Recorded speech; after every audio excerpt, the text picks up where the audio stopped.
Hey there, ladies and gentlemen, this is Starcraft being another high quality Starcraft 2 presentation. I have here today a 1v1 between our purple Terran player, ESC's GoOdy, and as you can already see from the chat, our red Protoss player, none other than WhiteRa, formerly known as WhiteRa, possibly one of the best Protosses in Europe. Well, in fact, certainly one of the best Protosses in Europe. Maybe only second to Kiwi Khaki, although I'd say he's probably almost as good as Kiwi Khaki. But anyway, the map is Scrap Station, and this is part one that is in a best of three. Although I'm not going to cast the best of three, I just cast a couple of those, and the rendering time takes quite a long time doing it in a new format, and the upload time is just astronomical. The latest best of three combined took 14 hours to upload because my connection is really poo. So without further ado, we should get into the game. You see GoOdy starting his potential wall off field, a supply depot at the ramp. Another SCV coming out. You should be seeing a bunker being, barracks being thrown down right there. Yes, there we do. And there's a few more options he can put down here. He can put down another barracks. You go sort of 2 racks play. We'll see if he's going to get a gas. Normally a Terran player will get a gas around a 13-14 mark. There he goes, the gas down. So we're not going to be seeing a 1 racks fast expand from our Protoss player over here. We have gas going down as well, and the gateway. So relatively standard traditional build orders so far from both of these players. Got a bit of scouting going on by WhiteRa. He's going to get up into the base of GoOdy, and we'll see a barracks at the front, and he will see the gas as well, and that will tell him that his opponent is not looking to do a fast expand build. Just waiting to see the next tech structure. We've got quite a lot of minerals, so we should be getting our orbital command. There we go. We're getting a marine out that just uses up all those minerals. Over here at our Protoss player's base, we should be seeing fairly soon a cybernetics core going down. There it is. It's being thrown down there just behind the mineral line. It makes it a little bit harder to snipe off. On this map, you've got to be very careful of drops and things like that. Obviously not for another 3.5 minutes or so of gameplay time, but you do have to be wary of it. There's quite a lot of dead space around your base, and let's not forget the huge gulf in between that is only crossable by air. You have a marine coming out from GoOdy. He will take control of the Starlink watchtower from that probe. That probe should be getting out of there fairly quickly. And you may have noticed from the production tab already that GoOdy is throwing down a factory. So he's chosen not to do a complete wall off. Although this SCV must be waiting to do something very soon. Yeah, we go. Oh, it's just another supply depot going there. So in the meantime, from our barracks, we're just making a couple of marines. We've got the orbital command up and running and just pumping out some SCVs, and the factory, like I said, is on the way over here in the base of a WhiteRa. We are getting our second gas now, chrono boosting the warp gate technology, and that's about the size of it for now. So we're staying with just 1 gateway at the moment. Has got the minerals for another one. Let's see exactly what he's going to do. He's going with a robotics facility, in fact, there. So 1 gate robo so far coming out from our Terran player's base. GoOdy. We have a Hellion on the way. No add-ons on any of these structures at the moment. We do have a bunker being thrown down at the front here as well. And I do see a starport in production, just hidden out of the way there up towards the back of the base of GoOdy. So we might be seeing, well, it could be anything really. I mean, this is the sort of the 1-1-1 build. It's a very popular build with Terrans, and the reason being you get 1 of each structure to begin with. It does allow you to tech to practically anything quite quickly. A couple more gateways going down as well now for WhiteRa. We've got 1 there and 1 on the other side of this base, so keeping structures relatively spread out. Another pylon going down here, which is great because it does double cover that robotics facility. It's getting a warp prism out.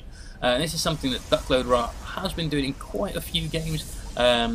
Warp prism harass. You can do a lot of damage with it. A lot of Protoss players forget about the warp prism, I feel, which means that they don't get used overly much, and your opponent, as a result of this, can actually become quite vulnerable to having the odd drop in the back of his base with a warp prism. We'll notice though that in the production tab, our Terran player is getting a medevac. He has got 3 Hellions in this one, so this will be heading out across the map into the base of WhiteRa. We'll see how much economic damage this will be able to do. He's going to be wanting to target the SCVs. There is a drop in return from WhiteRa though, and that drop I believe is full of zealots. Zealots and Stalkers. There are some Marines out at the bottom. The Zealots with... Oh, he's going to be very careful there. Almost loses that warp prism. The Hellions are in the SCV line there, and the SCV is trying to get a quick surround on that Hellion. I'm not entirely certain whether they backed off the Stalker. Fortunately, these are not blue flame Hellions, so they won't be doing too much damage, but over here the drop of WhiteRa is doing quite good damage actually. It's denying a lot of mining time.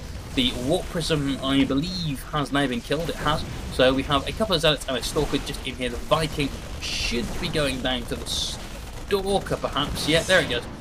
So these two guys are unfortunately going to die, but it does mean that they have taken a lot of the income. You see 40 minerals a minute there, just going a little bit now, with WhiteRa on 800 minerals a minute at 27 harvests to 18. So even with that Hellion drop into the mineral line of WhiteRa, he did that really well, handled it very, very well indeed, in fact. And he's actually getting another Warp Prism and a Twilight Council going up now. Both players still on one base. It's normally around this time in a game where you want to be looking at getting another expansion, but both players feeling quite safe. They're quite happy to stay on one base at the present time. May even see this repaired. I think that's, yeah, there we go. We've got the SCV repairing both the Hellions before it repairs that medevac, and we've got a little probe coming out. So we might be seeing just a scout to see if the expansion's gone down, and another drop. This time 4 Stalkers at the back. Warp Prism is taken out, and the Stalkers are being able to take out quite a few of these Marines and Hellions. They're going after the Viking now. The Viking goes down, and they're trying to take out the medevac. The medevac goes down as well. The Hellion is down.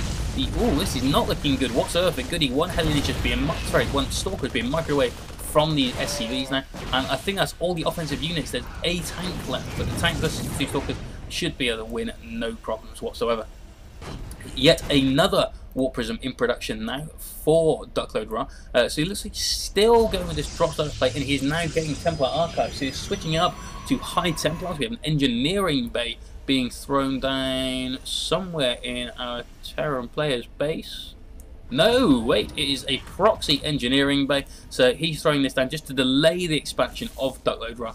He's trying to just snipe off that SCV, but he should be able to get down here with a couple of Stalkers very, very quickly and finish off that engineering bay. In fact, here come those Stalkers now. You can see over here at the natural of GoOdy, WhiteRa is there waiting, and oh, I thought I saw a dot of red on the map just then. I did wonder if there was another drop coming in, but it looks not. We do have some Zealots being walked in here. We do have an expansion going down as well. GoOdy is able to build this in his base. WhiteRa is building his now as well. So about 10.5 minutes, both players getting their expos up.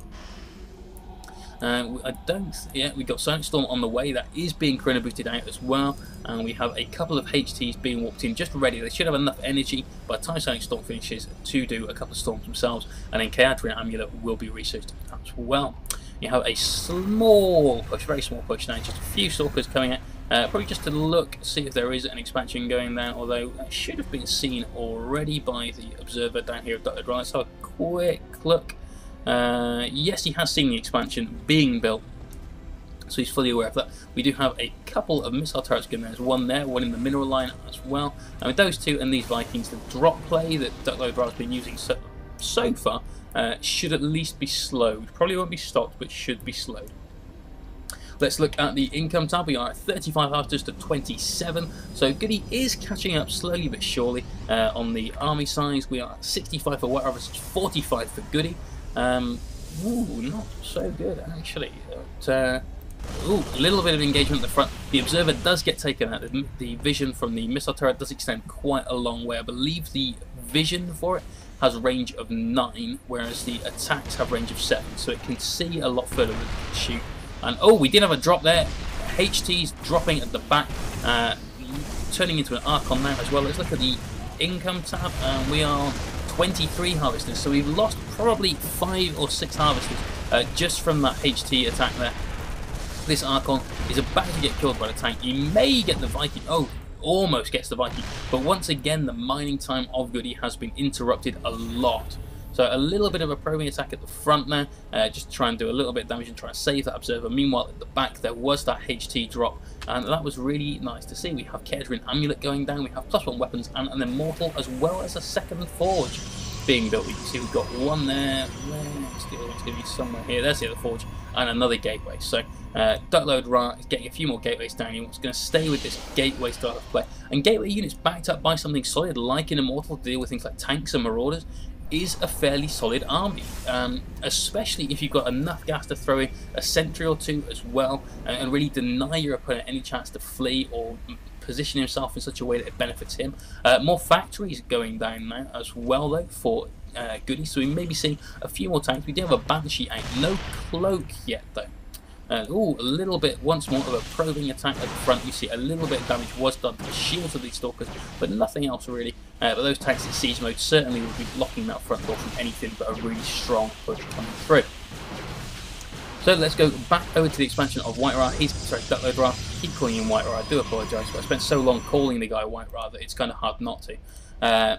Couple more gas extractors going down, sorry, simulators going down. Still getting upgrades coming out. We should be getting armour as well. Yep, there it is. He's looking in a fairly solid position. He does have that most important economic advantage. He's getting on actually for 15 harvesters ahead. Ooh, Banshee taking out one of those Stalkers. The Banshee did appear to take a bit of damage there. It took quite a lot of damage there. It's now being repaired by an SCV. The GoOdy not really wanting to let that Banshee go down. And we have Blue Flame Hellions being researched. So the Infernal Pre-Igniter does actually double the damage that Hellions do, and we have another expansion being built as well. Just trying to find that. There it is, hidden at the back of the base. This one may actually be going off to the island expansion there. Duckload Ra, almost called him WhiteRa again, is taking his third base now. He's taking them all down the one side. So he's going to be in a really, really strong position, still keeping up the same number of bases as his opponent, and he's getting Zealot leg speed or Zealot charge. Missile turret will be going down, and I like this placement of the pylon here on the high ground. As soon as the observer comes in, line of sight will be given to the high ground, and we can get a few guys warping into the top there just to try and come in and do maybe some economic damage down here. Banshee is coming in though. Should be able to take out this pylon, no problem. The two Stalkers that were here have retreated, although they are on the way back. The probe's been taken out, and these guys need to get back here before that pylon gets taken out. They want to try and push that Banshee back and walk in a few more units on the high ground if they can. Oh, wow! Oh, that was so sweet. That was awesome. This HT just feedbacked. Sorry, is it feedback or fed back? Never sure on the tense of that. But fed back the Banshee, and bam, down it goes. Oh, wow, wow, wow. One-sided storm being released there onto the mules that do go down. Some of those SCVs as well, you can see on very, very low hit points, but the tanks have taken out the small attack at the front. A couple of Zealots came in around the back and have cleaned that up though. Immortals, Zealots and Stalkers now moving into the natural of GoOdy, and they're going to do a hell of a lot of damage. Zealot legs is almost finished, but these Immortals will go straight through these structures, no problem. As soon as they advance towards the tank as well, the Immortals will take them out. They do have +1 weapons upgrade, so they're 55 damage a shot versus these tanks. And GoOdy not looking in a good position now. We've got them advancing up to the front, and Sonic Storm going straight down on those tanks. Another Storm going down as well. You see that does great damage to the tank. They cannot move out of it very, very quickly. And all those tanks at the front have gone down, and GoOdy does GG. So that was the end of that game. Duckload Ra has gone up 1-0 in the series.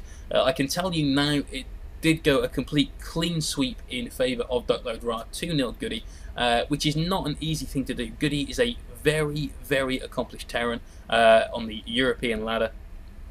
I've got him on my friends list. I was looking at his profile the other day. He's got some obscene number of wins, but I can't remember exactly how many. But yeah, nice game, nice aggression using the warp prisms at the start. The Terran economy, even with mules, couldn't keep up with the Protoss economy after a lot of those went down. So that was really, really good play there by WhiteRa. I think GoOdy was gearing up to take this island expansion, although there was, I think the observer, the rally point, was up to the island, so WhiteRa was going to spot that very, very quickly anyway. So anyway, guys, thank you very much for watching. Before I sign off, a few very, very quick announcements. If you did watch the best of 3 series I put up between EG's Axlav and Root Cats, don't forget part 1 of that was on Force Strategy Gaming, so you can find that at www.youtube.com/Force Strategy Gaming. Also on the 5th and 6th of March I will be doing the live commentary for the polarfluke.co.za tournament, which is MMM March. I don't make up the names for these things, so please don't blame me for the bad pun. But if you want to tune in there, the gameplay starts at 1 o'clock UK time, both Saturday and Sunday, and we'll continue on forward to about 6 o'clock-ish. There is a live video stream, so you can tune in and watch that. I believe that's about all I've got to say, so thanks to everyone that subscribed, and this is Siege, signing off.